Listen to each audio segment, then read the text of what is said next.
apa sih fungsinya ulama di Indonesia? Apa sih faedahnya? Kalau misalkan mereka nggak ada, emang kenapa? Tapi ke gedeng ulama itu so gedeng kowe laro apik. Kowe tak melok ngritik ulama lha kowe sapa?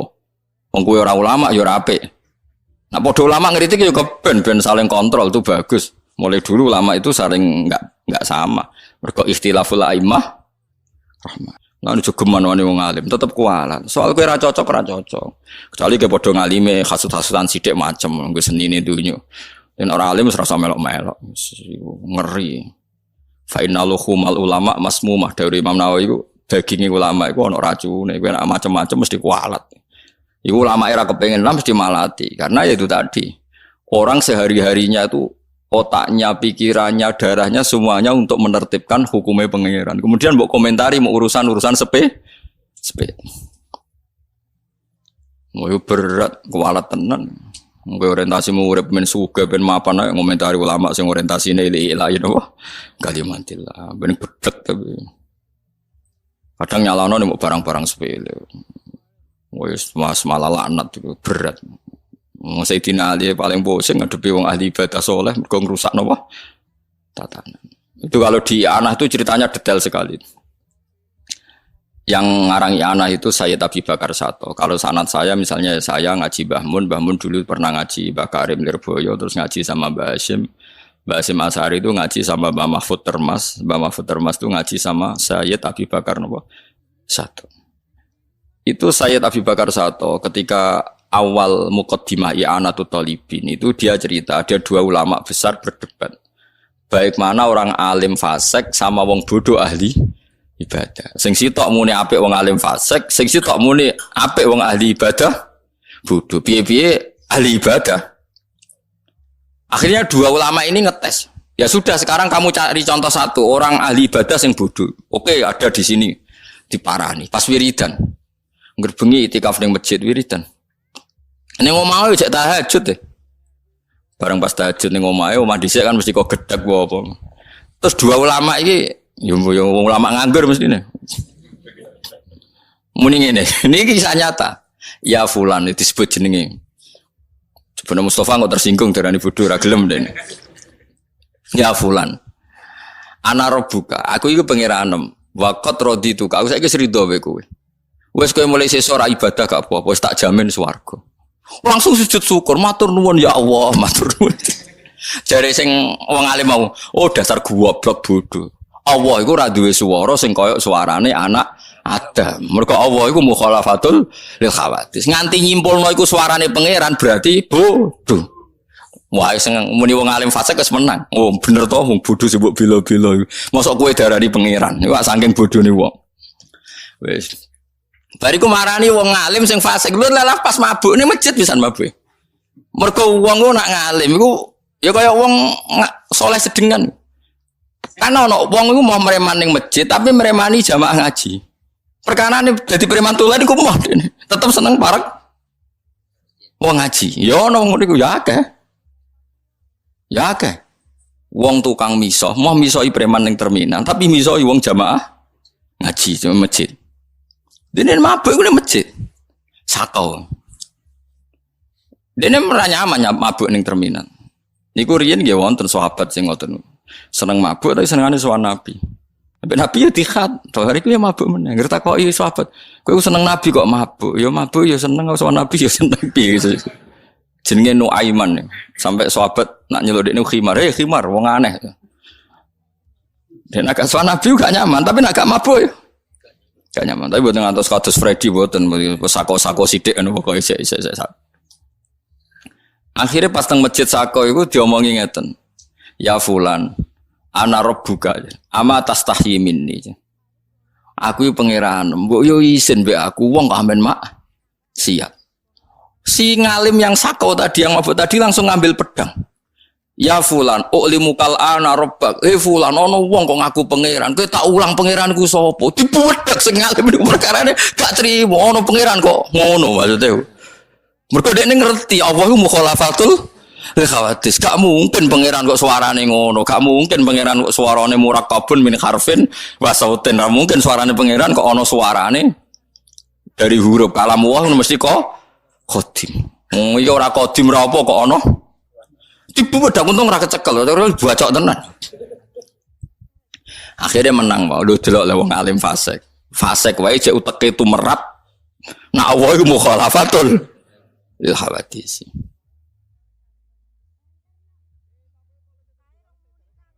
Ya, mulane terus ana nabi malu fasadun kabirun alimun mutahatiku. Rusak-rusak idunya ana wong alim fasik, tapi wa akbaru minhu sing luwih rusak jahilun mutanasiku. Wong bodoh sing ahli ibadat. Ya wow, gara-gara kowe soleh bodoh terus darani la ilaha illallah. Napa? Darani la ilaha illallah napa? Padahal la ilaha illallah kalimat sing dadekno wong kafir wae mukmin. Yo pisan tok syarate. Lho ya sampeyan saya kita bedheki wong kafir 70 tahun, syaratnya menjadi Islam lafaz la ilaha illallah ping 1 sebab cukup pisan. Yakin? Yakin berarti salim. Wis ngono tok salim wis sampai terus. Lah iya mulane riyen zaman sahabat nak jagongan seperti mataquluna fi ma qaulukum fi arja ayatin fil Quran. Quran paling memberi pengharapan ayat apa? Mereka menjawab napa? Qul lil ladzina kafaru iyantahu yughfar lahum ma qad salah. Muhammad wong kafir kabeh umumna kandhani sekali dekne Islam yughfar lahum ma qad salah. Lah dadine Islam mergo la ilaha illallah. Paham geleng-geleng. Wow, mulane kapan-kapan nak ana wong kafir masuk Islam ning omahe sampeyan, ya mek ngadeg-ngadegan lah langsung syahadatno. Nggih, la ilaha illallah. Lah soal bariku ana etika sosial monggo-monggo pinarak-pinarak riyen kok damel teh iku gak masalah. Mergo wis dadi wis dadi napa? Mukmin. Aja kok kepen Islam terus. Monggo-monggo pinarak riyen mung gampil. Baru gak notasi. Monggo dari riyen. Wah, berarti ada sekian menit yang masih kafir gara-gara salah Anda. Paham ya? Mulane kabeh kitab darani nek ana wong kafir masuk Islam kudu disyahadatno fauron, kudu disyahadatno fauron. Nek ana wong potensi zina kok gelem nikah dan semua perangkatnya siap, misalnya waline siap ya kudu dinikahno fauron. Ya kudu dinikahno fauron. Jadi fauron itu untuk jagani sekian kemungkinan mau. Mergo kok bengi nek urung dinikahno kok kelon meneh, berarti Anda ikut urun apa mas? Urun kelon atau urun dosa? Oh? Urun dosa. Urun kelon. Repot. Tapi sing bodoh aja terus ibadah lho ngomong. Urusan wae tak kei mukadimah. Aku tak ulang ilmu tapi gak usah dadi fase. Ngono terus mulai ngaji dari Gus Wa bodoh ora oleh ibadah. Wah, wis bodoh ora ibadah terus kabeh opo? Mulang jalalan ra iso, mulang ihya ra iso. Salat qobliyah gak gelem, wae malah dadi opo. Yo cara kula dadi wong bodoh ya sering itikaf. Ditetir lho kula nu bodoh ya sering itikaf. Berhubung ra bodoh ya kadang-kadang mau itikaf. Nek kula tetep sering itikaf, mbek sampean itikaf akeh kula. Lah kula itu kan Mekah padha karo 1000 itikaf. Oleh aku sering digotlek iki desa sering kaji. Gus, jadi kan kiai kok jarang itikaf. Jare sapa? Kowe itikaf lagi pirang tahun? Yo khusukku jog 5 tahun terakhir. Oh, aku kenane nang Mekah. Iku pisane padha karo 1000. Wah, skala adoh gitu. Wah. Jadi curang Gus, curang ra curang. Enak ngenyek uang ngene. Mulai itikaf gak? Apakah Baraya berani menjawab pertanyaan saya di awal intro tadi itu, atau Baraya justru malah memilih untuk menghujat saya? Tapi kalau misalkan Baraya mau menghujat, ya udah saya nanya lagi lah, apa sebenarnya faedahnya ulama di Indonesia? Hitung-hitungannya dimulai dari hal yang sederhana begini Baraya. Ulama itu memiliki 2 dimensi definisi. Definisi di dalam Al-Quran menyebutkan bahwa yang dimaksud dengan ulama itu adalah orang yang sangat takut kepada Tuhan. Jadi semakin takut dia pada Tuhan, maka semakin tinggi derajat keulamaannya. Tetapi masalahnya, definisi itu tidak bisa diukur dan tidak bisa ditakar, karena kita sejauh ini tidak memiliki metodologi untuk mengetahui sampai sejauh mana rasa takut manusia terhadap Tuhannya. Apakah dia nangis setiap sholat, kan itu bukan takaran bahwa dia takut kepada Tuhannya atau tidak. Nah, karena itu, maka definisi di dalam Al-Quran terkait dengan ulama, itu sebenarnya adalah definisi yang sangat abstrak, di mana hanya Tuhan saja yang mengetahui, dan tidak ada seorang pun dari manusia yang berhak untuk mengklaimnya. Baik menuding orang lain adalah ulama, maupun mengakui bahwa dirinya itu adalah ulama, gitu. Kan itu yang pertama. Kemudian yang kedua, definisinya itu secara bahasa. Yang dimaksud dengan ulama itu adalah orang yang mengetahui, atau orang yang dalam pengetahuannya, atau orang yang luas pengetahuannya, tapi intinya dia adalah orang yang berilmu, atau orang yang hidup dalam cakupan ilmu, begitu. Nah, dalam definisi ini kita sebenarnya bisa menakar, mengetahui bahwa oh ini ulama karena pengetahuannya luas, ini ulama karena pengetahuannya luas dan sebagainya. Tapi ada prasyarat selanjutnya dalam Islam, yaitu apa? Bahwa pengetahuan saja itu justru menjaminkan dia masuk neraka. Kalau tahu saja, kalau berilmu saja. Karena apa? Karena ada beberapa kewajiban dari orang-orang berilmu, di antaranya adalah menyebarkannya. Jadi kalau Baraya punya ilmu pengetahuan tapi kemudian tidak disebarkan, maka disembunyikan gitu ya, biar cuman saya yang tahu dan saya kelihatan pinter sendiri. Wah, nah yang kayak gitu, maka itu dijamin atau diancam oleh Tuhan itu akan masuk neraka. Begitu kan dalam Islam itu. Jadi definisi ulama dalam konteks ini adalah bukan hanya orang yang mengetahui, bukan hanya orang yang berilmu, tetapi juga adalah orang yang berilmu dan kemudian memberikan kontribusi kepada masyarakat dalam bentuk dakwah, mau lisan, mau perbuatan dan sebagainya, pokoknya disampaikan. Makanya pada akhirnya di Indonesia kita sulit untuk bisa membedakan mana ulama, mana dai. Karena memang ulama itu baru bisa disebut ulama bukan hanya tahu, tetapi juga setelah dia menyampaikan informasi dan pengetahuannya kepada orang lain. Kan begitu. Nah, dalam hal ini pada akhirnya ulama bisa kita ketahui definisinya. Tapi ada masalah berikutnya. Kalau memang dia menyebarkan pengetahuan keagamaannya, kenapa tidak ada jejaknya di Indonesia? Gak kelihatan sama sekali. Contohnya beginilah. Di Indonesia, koruptor masih banyak. Pembunuh masih banyak, penipu masih banyak, penzina makin banyak. Nah, kalau memang ulama di Indonesia itu banyak, maka kejahatan-kejahatan yang barusan saya sebut itu seharusnya minimum atau bahkan tidak ada sama sekali. Kita hitung dengan data yang sangat kasar. Di Indonesia itu ada sekitar 30.000 penghafal Quran. 6.000 diantaranya hafal beneran dari awal sampai akhir. Luar biasa kan? Dan ini adalah angka yang paling banyak, paling tinggi di seluruh dunia.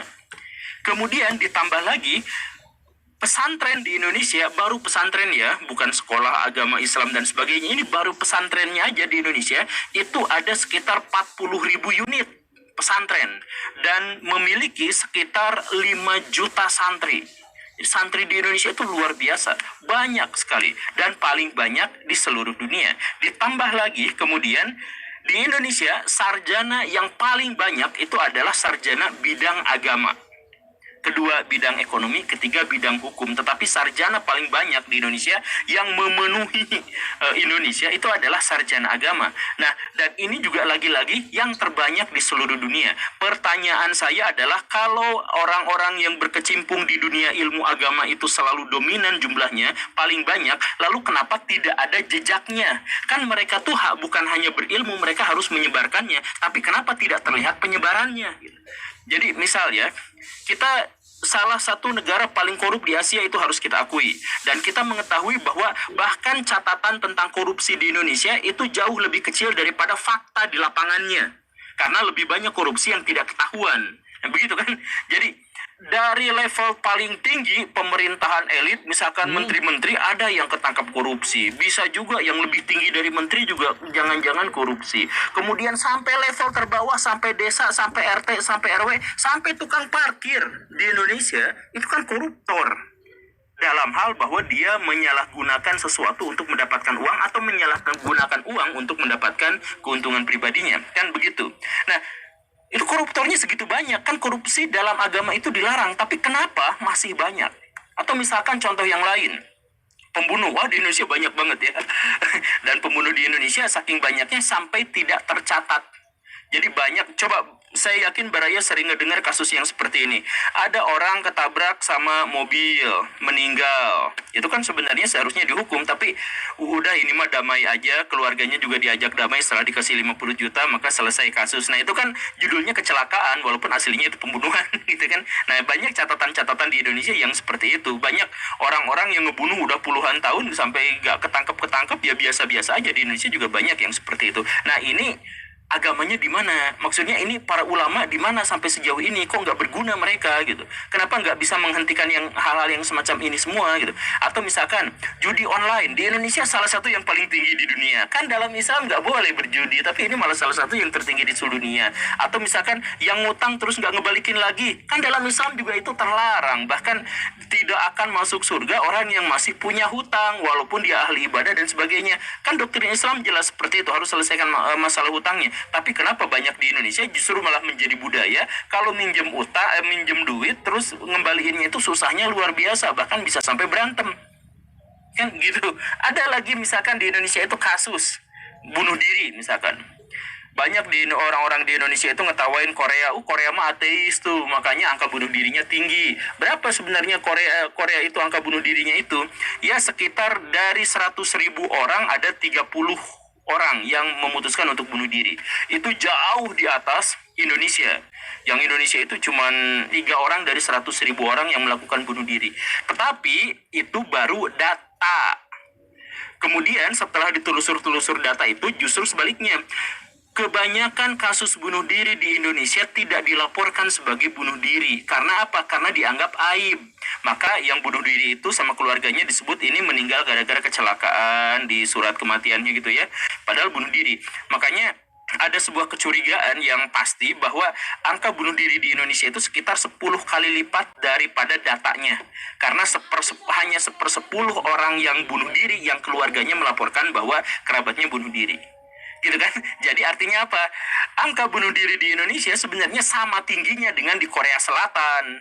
Tapi tidak dilaporkan. Berarti dalam hal ini, pertama dia dosa bunuh diri, kedua dia dosa kemunafikan. Nah ini ada di Indonesia yang ulamanya paling banyak di dunia, santrinya paling banyak di dunia, pesantrennya paling banyak di dunia, hafid Qurannya paling banyak di dunia, sarjana agamanya paling banyak di dunia. Jadi pertanyaannya balik lagi, faedahnya dari para ulama itu apa? Kalau memang tidak bisa menyelesaikan masalah-masalah moral di Indonesia. Kan katanya ulama itu kalau ada ulama berarti dia akan memperbaiki akhlak kita. Akhlak kita salah satu yang terburuk di dunia. Ya buktinya apa? Ngomong paling kasar di media sosial, paling memperburuk citra kita gitu ya. Kemudian kita itu terdiri dari kelompok-kelompok masyarakat yang suka maling.